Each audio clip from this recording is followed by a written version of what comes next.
ಸರಿಸುಮಾರು 3 ದಶಕಗಳ ಬಳಿಕ ಅಂದರೆ 30 ವರ್ಷಗಳ ಬಳಿಕ ದಾಖಲೆಯ ಮಳೆಯಾಗಿದೆ. ಈ ಮಳೆಗೆ 4 ಬಲಿಯಾಗಿದ್ದಾರೆ.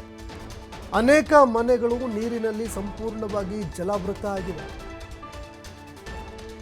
ಜನಜೀವನ ಕೂಡ ಸಂಪೂರ್ಣವಾಗಿ ಅಸ್ತವ್ಯಸ್ತವಾಗಿದೆ. ನೀರಿನಲ್ಲಿ ಅನೇಕ ಬಸ್ಗಳು ವಾಹನಗಳೆಲ್ಲವೂ ಕೂಡ ಕೊಚ್ಚಿ ಹೋಗ್ತಿವೆ. ಇನ್ನು ಪ್ರವಾಹದಲ್ಲಿ ಸಿಲುಕಿದ್ದಂತಹ 200ಕ್ಕೂ ಹೆಚ್ಚು ಮಂದಿಯನ್ನು ರಕ್ಷಣೆ ಮಾಡಲಾಗಿದೆ. ಚೆನ್ನೈನಲ್ಲಿ ಹಲವಾರು ವಿಮಾನಗಳ ಹಾರಾಟ ಕೂಡ ವಿಳಂಬವಾಗಿದೆ. ಅನೇಕ ವಿಮಾನಗಳ ಹಾರಾಟ ರದ್ದುಪಡಿಸಲಾಗಿದೆ. ಇನ್ನು ರೈಲಿನ ಸಂಚಾರದಲ್ಲೂ ಕೂಡ ವಿಳಂಬ ಕಂಡುಬರ್ತಾ ಇದೆ.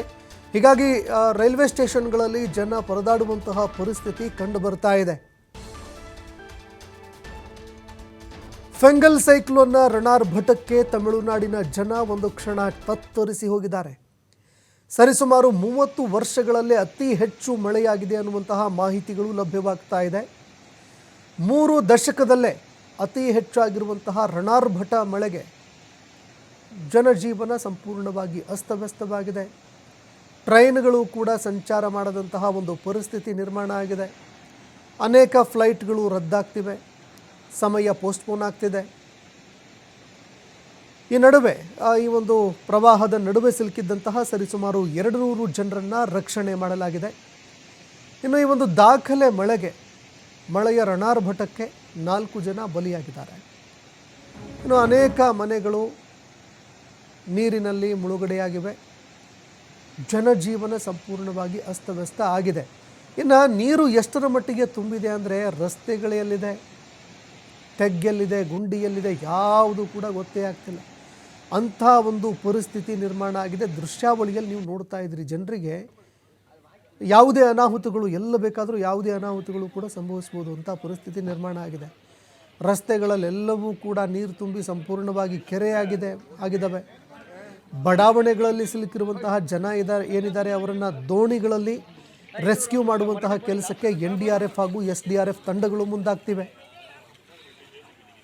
ಅನೇಕರು ಮನೆಗಳನ್ನು ತೊರೆದು ಸುರಕ್ಷಿತ ಸ್ಥಳಗಳಿಗೆ ತೆರಳುತ್ತಾ ಇದ್ದಾರೆ. ಅನೇಕ ಕಡೆಗಳಲ್ಲಿ ಗಂಜಿ ಕೇಂದ್ರಗಳನ್ನು ಕೂಡ ತೆರೆಯಲಾಗಿದೆ, ಕಾಳಜಿ ಕೇಂದ್ರಗಳನ್ನು. ಮತ್ತೊಂದೆಡೆ ಸರಿಸುಮಾರು 200 ಜನ ಪ್ರವಾಹ ಪೀಡಿತ ಪ್ರದೇಶದಲ್ಲಿ ಸಿಲುಕಿದ್ರು. ಅವರನ್ನು ರಕ್ಷಣೆ ಕೂಡ ಮಾಡಲಾಗಿರುವಂಥದ್ದು. ಫೆಂಗಲ್ ಸೈಕ್ಲೋನ್ ರಣಾರ್ಭಟಕ್ಕೆ 4 ಜನ ಈವರೆಗೆ ಬಲಿಯಾಗಿದ್ದಾರೆ ಅನ್ನುವಂತಹ ಮಾಹಿತಿಗಳು ಲಭ್ಯವಾಗ್ತಾ ಇದೆ. ದೃಶ್ಯಾವಳಿಯಲ್ಲೂ ಕೂಡ ನೀವು ನೋಡ್ತಾ ಇದ್ದೀರಿ. ಎಲ್ಲಿ ನೋಡಿದರಲ್ಲಿ ರಸ್ತೆಗಳೆಲ್ಲವೂ ಕೂಡ ನೀರಿನಲ್ಲಿ ಕೆರೆಯಂತಾಗ್ಬಿಟ್ಟಿದ್ದಾವೆ. ರಸ್ತೆಗಳು ಕಾಣ್ತಿಲ್ಲ. ದಾರಿ ಹೋಕರು ಎಲ್ಲಾದರೂ ಹೋಗಬೇಕು ಅಂತ ಹೋಗ್ತಾ ಇರುವಂಥವರು ಕೂಡ ತೆಗ್ಗು ಗುಂಡಿ ಒಂದೂ ಗೊತ್ತಾಗದೆ ಬೀಳುವಂತಹ ಘಟನೆಗಳು ಕೂಡ ಸರ್ವೇ ಸಾಮಾನ್ಯವಾಗಿ ಕಂಡು ಬರ್ತಾ ಇದೆ.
ದೃಶ್ಯಾವಳಿಯಲ್ಲಿ ನೋಡ್ತಾ ಇದ್ದೀರಿ.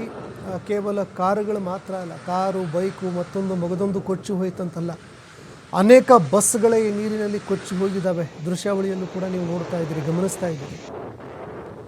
ಇನ್ನು ರೈಲ್ವೆಗಳಲ್ಲಿ ಪ್ರಯಾಣ ಮಾಡುವಂತಹ ಪ್ರಯಾಣಿಕರ ಗೋಳಂತೂ ಕೇಳೋದಕ್ಕೆ ಯಾರೂ ಇಲ್ಲ ಅಂಥ ಪರಿಸ್ಥಿತಿ ನಿರ್ಮಾಣ ಆಗಿದೆ. ಯಾಕಂದರೆ ಅನೇಕ ಟ್ರೈನ್ಗಳು ರದ್ದಾಗ್ತಾ ಇದೆ. ಮತ್ತೊಂದೆಡೆ ಆ ರೈಲ್ವೆ ಸ್ಟೇಷನ್ಗಳಲ್ಲಿ ಸಂಪೂರ್ಣವಾಗಿ ನೀರು ತುಂಬಿ ರೈಲುಗಳು ಪ್ರಯಾಣ ಮಾಡೋದಕ್ಕೂ ಕೂಡ ಕಷ್ಟಕರ ವಾತಾವರಣ ನಿರ್ಮಾಣ ಆಗಿದೆ. ಅನೇಕ ರೈಲುಗಳನ್ನು ಕೂಡ ರದ್ದುಪಡಿಸಲಾಗಿದೆ. ಇನ್ನೂ ಕೆಲವು ಆ ರೈಲುಗಳ ಸಮಯವನ್ನು ಬದಲಾವಣೆ ಮಾಡಲಾಗಿದೆ. ಫ್ಲೈಟ್ನಲ್ಲೂ ಕೂಡ ಅದೇ ಒಂದು ಪರಿಸ್ಥಿತಿ. ಮತ್ತೊಂದೆಡೆ ಅನೇಕ ಪ್ರದೇಶಗಳು ನೀರಿನಲ್ಲಿ ಸಂಪೂರ್ಣವಾಗಿ ಜಲಾವೃತಗೊಂಡು ಪ್ರವಾಹದಂತಹ ಪರಿಸ್ಥಿತಿ ನಿರ್ಮಾಣ ಆಗಿದೆ. ಅಂಥದ್ರಲ್ಲಿ ಫೆಂಗಲ್ ಚಂಡಮಾರುತ ಏನಿದೆ, ಸೈಕ್ಲೋನ್, ಈ ಸೈಕ್ಲೋನ್ಗೆ 4 ಜನ ಈವರೆಗೆ ಬಲಿಯಾಗಿದ್ದಾರೆ ಅನ್ನುವಂತಹ ಮಾಹಿತಿಗಳು ಲಭ್ಯವಾಗ್ತಿದೆ. ಈ ನಡುವೆ ಸರಿಸುಮಾರು 200 ಜನರನ್ನು ರಕ್ಷಣೆ ಮಾಡಿ ಸುರಕ್ಷಿತ ಸ್ಥಳಗಳಿಗೆ ಸ್ಥಳಾಂತರ ಮಾಡಲಾಗಿದೆ ಅನ್ನುವಂತಹ ಮಾಹಿತಿಗಳು ಲಭ್ಯವಾಗ್ತಿದೆ.